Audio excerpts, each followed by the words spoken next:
चल जाई हरे चल जाई हरे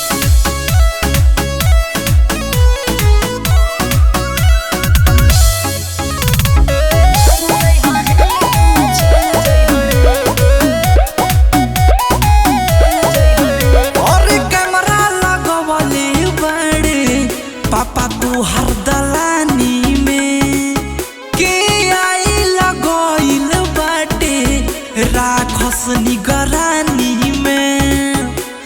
एकदम नौत बदले बारे और के मरा लगवले बाड़े पापा तू हर दलानी में के आई लगोइल बाटे राखस निगरानी में रोटी खाई पैसे रखलू जवन बेल के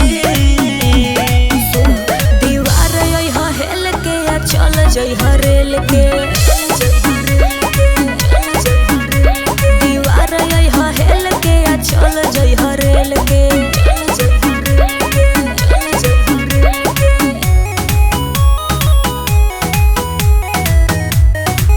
म्यूजिक बाय उज्जवल कुमार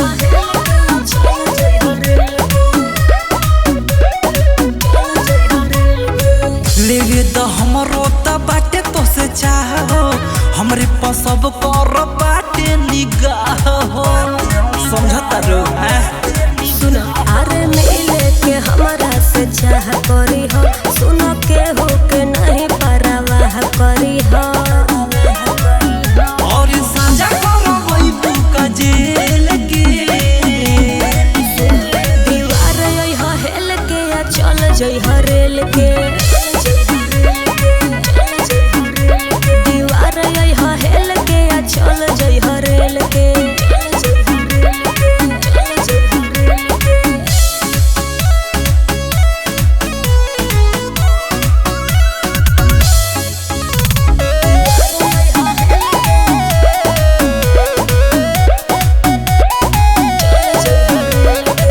सब कोई जान गइल बाटे हमर फेस के